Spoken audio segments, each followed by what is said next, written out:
BLO সাহেব প্রধানের বাড়িতে বসে ফর্ম দিচ্ছেন, সেটা অন্যায়। ফর্ম বাড়ি বাড়ি দিতে হবে, কোনো রাজনৈতিক বাড়িতে বসে ফর্ম দেওয়া যাবে না।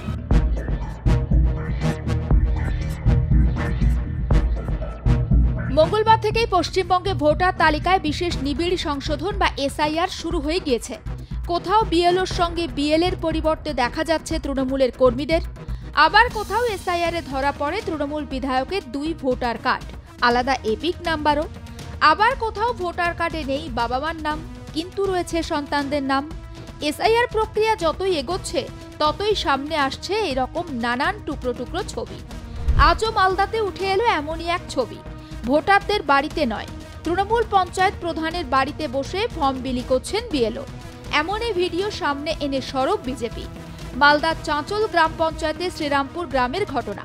সেখানকার কর্তব্যরত বিএলও অলোক চক্রবর্তী, তিনি ভোটারদের বাড়ি বাড়ি না গিয়ে চাঁচল গ্রাম পঞ্চায়েতের পঞ্চায়েত প্রধানের বাড়িতে বসে ফর্ম দিচ্ছেন। ভিডিও ভাইরাল করে বিএলওর বিরুদ্ধে বিধি ভঙ্গের অভিযোগ তুলে সরব বিজেপি। যদিও বিএলওর দাবি ফর্ম গোছানো হচ্ছিল, বিলি করার কোনো প্রশ্নই নেই। গোটা ঘটনা সামনে আসতেই শুরু রাজনৈতিক তরজা। গতকাল থেকে যে এসআইআর শুরু হয়েছে নির্বাচন কমিশনের পক্ষ থেকে, সেটা নিরপেক্ষতার সাথে বিএলওদেরকে কাজ করতে বলেছে। কিন্তু আজকে আমরা দেখতে পাচ্ছি 241 নম্বর বুথে বিএলও সাহেব তিনি চাঁচল গ্রাম পঞ্চায়েতের ঝর্ণা দাস বর্মনের বাড়িতে বসে সেখান থেকে ফর্ম ডিস্ট্রিবিউট করছে। কিন্তু এটা আমাদের নির্বাচন কমিশনার বলেছেন যে বাড়ি বাড়ি গিয়ে বিএলওকে ফর্ম দিয়ে আসতে হবে, তারপরে সেই ফর্ম 2-4 দিনের পর নিয়ে যাবে। কিন্তু আমরা এর জন্য আমরা উচ্চতম কর্তৃপক্ষের কাছে জানাবো এবং নির্বাচনের কমিশনের কাছে জানাবো যে ফর্ম বাড়ি বাড়ি দিতে হবে, কোনো রাজনৈতিক বাড়িতে বসে ফর্ম দেওয়া যাবে না। এখানে কি হচ্ছে আপনারা? আমরা এখানে বুঝতে পারছি যে একটা পক্ষপাতিত্ব করছেন, যে প্রধানের বাড়িতে বসে বিএলও সাহেব যে ফর্ম দিচ্ছেন সেটা অন্যায়। এটা কি ঠিক হচ্ছে? না, এটা একদম ঠিক নয় এবং আমরা নির্বাচন কমিশনের কাছে এবং আমাদের ঊর্ধ্বতম কর্তৃপক্ষের কাছে আমরা এই রিপোর্টিং করব। সারা পশ্চিমবঙ্গে তৃণমূল কংগ্রেস রাজনৈতিক প্রভাব খাটিয়ে বিএলওদেরকে প্রভাবিত করছে। চাঁচল বিধানসভার 241 নম্বর বুথের বিএলও অলোক চক্রবর্তী যখন বুথে গিয়ে এসআইআর এর ফর্ম বিলি করছেন, তখন চাঁচল গ্রাম পঞ্চায়েতের প্রধান তার নিজের বাড়িতে বিএলও অলোক চক্রবর্তীকে নিয়ে গিয়ে এবং তার রাজনৈতিক প্রভাব খাটিয়ে বিএলওকে তার বাড়িতে বসিয়ে ফর্ম বিলি করাচ্ছে। আমরা এই বিএলও এবং এই গ্রাম পঞ্চায়েতের প্রধানের বিরুদ্ধে নির্বাচন কমিশনে আজকে লিখিতভাবে অভিযোগ করব এবং দ্রুত তাদের বিরুদ্ধে আইনত ব্যবস্থা নেওয়ার আবেদন করব। আমি বসে গুছাচ্ছিলেন? হ্যাঁ। আচ্ছা, এখন আমাদেরকে সিরিয়ালভাবে মেনটেন করতে বলেছে, আমি ওইভাবেই করবো। আচ্ছা, প্রথম দিন তো একটু গুছাতে দেরি সমস্যা হচ্ছে একটু। আচ্ছা, এখনো কতগুলো বাড়ি হলো কমপ্লিট? 14-15টা। মানুষের মধ্যে কোনো অভাব অভিযোগ দেখতে পাচ্ছেন? না, সেরকম অভিযোগ কিছু নয়। মানুষের মধ্যে একটা ভয় জন্মেছিল, সেই ভয়টাকে কাটিয়ে উঠতে পারছে? হ্যাঁ, আস্তে আস্তে বোঝানো হচ্ছে। আচ্ছা, কিছু না, যা যা প্রমাণ আছে সেগুলো দেখেই দিবে, ফর্মটা ফিল আপ করে জমা দিবে, 1 কপি করে ছবি, কোনো কিছু প্রমাণপত্র লাগছে। আচ্ছা, ঠিক, কোনো অসুবিধা হবে না। চাঁচল 1 ব্লকে চাঁচল জিপির যে প্রধানের বুথ আছে আমাদের শ্রীরামপুর বুথ, সেখানে যেহেতু সকাল সকাল কাজ শুরু হয়, আমাদের বিএলও ছিল, তার সঙ্গে আমাদের টিএমসি পার্টির বিএলএ 2 ছিল। বিএলএ 2দের কাজই তো হচ্ছে, আপনারা জানেন এবং হয়তো বিজেপির বন্ধুরা জানে না যে বিএলএ 2 কী ফাংশনিং। বিএলএ 2 সবসময় বিএলওকে হেল্প করবে এবং তার পাশে থাকবে এবং যে কোনো যেন সমস্যা ওখানে না হয় এবং কী করে পাবলিক সহজে তাদের ফর্ম ফিল আপ করতে পারবে না করতে পারবে সেটাকে হেল্প করা। আপনি নিশ্চয়ই দেখেছেন যে ওখানে বিজেপি বা আদার্স পার্টির কোনো প্রতিনিধি ছিল না বা বিএলএ 2 ছিল না। তো কী করে এলে ভুলভাল অভিযোগ যায়? ইলেকশন কমিশনের বিএলওরা কাজ করছে, বিএলওদের বিএলএ 2 হেল্প করবে এবং সেখানে যদি জনপ্রতিনিধি থাকে ওখানে, তো ওর তো বুথের ও জনপ্রতিনিধি, উনি তো পাবলিককে সাপোর্ট দিতে পারে বা পাবলিককে উনি হেল্প করতেই পারে। ওনাদের আসলে ভুলভাল যে উদ্দেশ্য ছিল সেগুলো সম্পূর্ণ হচ্ছে না, এই জন্যই ওরা ভুলভাল বকছে বিজেপি। তো ওদের বোকার কোনো কাম নাই। আমাদের যে সরকারি যে নিয়মকানুন আছে, যে বিএলওরা কাজ করছে সঠিকভাবে কাজ করছে।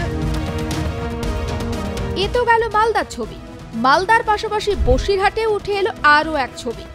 মালদার বিএলও সাহেবকে তবুও পঞ্চায়েত প্রধানের বাড়ি অবধি যেতে দেখা গিয়েছিল। বসিরহাটের ভারত বাংলাদেশ সীমান্তের গাছা আখারপুর গ্রাম পঞ্চায়েত এলাকাতে সেটাও দেখা গেল না।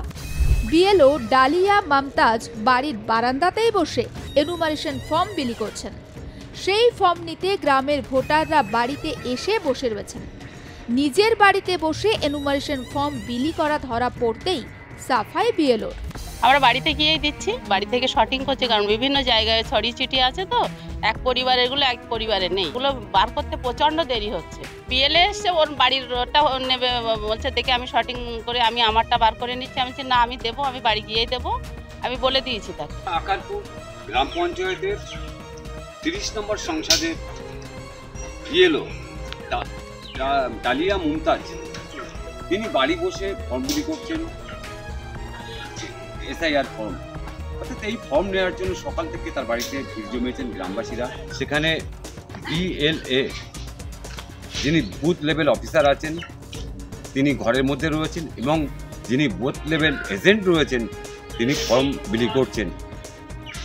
ক্যামেরা দেখে সঙ্গে সঙ্গে সাফাই গাইতে শুরু করলেন, তারপর তিনি একরকম পালিয়ে গেলেন এলাকা ছেড়ে।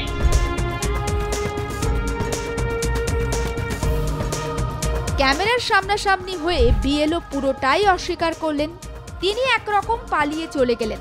তারপর ওই বুথের জনপ্রতিনিধি যিনি আছেন তিনি এসে পুরো বিষয়টি ধামাচাপা দেওয়ার চেষ্টা চালাচ্ছেন। কিন্তু ফর্ম নিতে আসা একজন ব্যক্তি বলছেন যে আমাকে আসতে বলেছেন, এই বাড়িতে ফর্ম নেওয়ার জন্য তাই আমি এসেছি। এখন প্রশ্ন হচ্ছে, নির্বাচন কমিশনের আইন কানুনের বুড়ো আঙুল দেখিয়ে সীমান্তবর্তী এলাকার পঞ্চায়েতগুলি অবাধে কাজ চালিয়ে যাচ্ছে, হেলদোল নেই প্রশাসনের। একজন বিএলএ ফর্মে বসে রয়েছে, ফর্ম দিচ্ছে মানুষের বাড়িতে বসে। না না, ও তো ফর্ম সব ঠিক করে নিয়ে যাচ্ছে, বাড়ি বাড়ি গিয়েছে এবং এখনও যাবে, বাড়ি বাড়িই যাচ্ছে। আমার পাড়ে সব বাড়ি বাড়িই যাচ্ছে, কোনো অসুবিধা নেই। ওই ফর্মে হাত দিতে পারে বা ফর্ম ঘাটাঘাটি করতে পারে না, কাটতে পারে না। এই যা অবস্থা হচ্ছে, এটা কি স্বচ্ছ নির্বাচন একদম হতে পারে? একদম স্বচ্ছ। বিএলও ডালিয়া মুমতাজ তিনি বলেন যে আমি শারীরিকভাবে অসুস্থ, তাই বাড়িতে বসে বেশ কিছু ফর্ম ঠিক করা হচ্ছিল, যা বাড়ি বাড়ি গিয়ে দেওয়া শুরু হবে। প্রশ্ন হচ্ছে, স্বচ্ছ ভোটার তালিকা তৈরি করার জন্য নির্বাচন কমিশন এই ধরনের মানুষদের কাজে লাগিয়েছে। তারা এই বাড়িতে বসে বসে ফর্ম বিলি করার জন্য সমস্যায় পড়ছে গ্রামবাসীরা। সাধারণ মানুষ বলছে যে সীমান্তবর্তী এলাকায় হওয়ায় বহু বাংলাদেশি অবৈধভাবে তারা বসবাস করছে এই এলাকায়, তাই স্বচ্ছ ভোটার তালিকা তৈরি হোক, তাহলে সুস্থভাবে মানুষ বসবাস করতে পারবে। বাঁকুড়াতে তো আবার এসআইআর নিয়ে ঝামেলা পৌঁছালো হাতাহাতিতে। বাঁকুড়ার পাত্রসায়রে এসআইআর এর সার্ভেকে কেন্দ্র করে বিজেপি তৃণমূল সংঘর্ষ। পাত্রসায়র ব্লকের 213 নম্বর বুথ অর্থাৎ হরিমপুর গ্রাম পঞ্চায়েতের রামনগর বুথের ঘটনা। বিএলও সাধারণ মানুষের বাড়িতে ফর্ম দিতে যান, সেখানে তৃণমূল ও বিজেপির দুই দলের বিএলএ উপস্থিত ছিলেন। এখানে অভিযোগ, তৃণমূলের বিএলএ বিজেপির বিএলএ নারায়ণ বাগদিকে মারধর করে। সেই সংঘর্ষের আঁচ পৌঁছে যায় বাড়ি পর্যন্ত। বিজেপি নেতার বাড়িতে চলে ভাঙচুর, আহত হন দুপক্ষের বেশ কয়েকজন।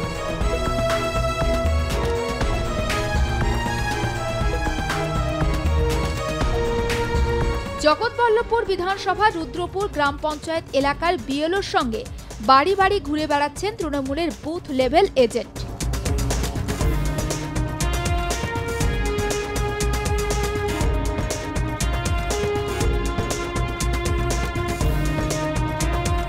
রুদ্রপুর গ্রাম পঞ্চায়েতের উপপ্রধান এবং অন্যান্য কর্মীরাও।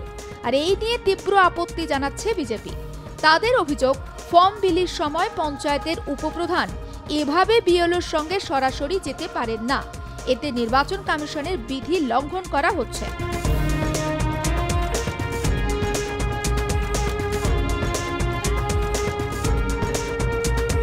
এসআইআর আতঙ্কে আত্মঘাতী দক্ষিণ 24 পরগনার ভাঙড়ের যুবক শফিকুল গাজী। শফিকুলের পরিবারের দাবি, গত কয়েকদিন ধরে আতঙ্কে ছিলেন তিনি। বারবার বলছিলেন তার কোনো পরিচয়পত্র নেই।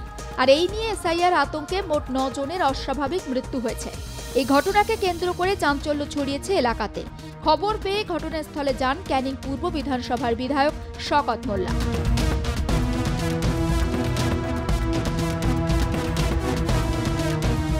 ব্যুরো রিপোর্ট আর প্লাস নিউজ।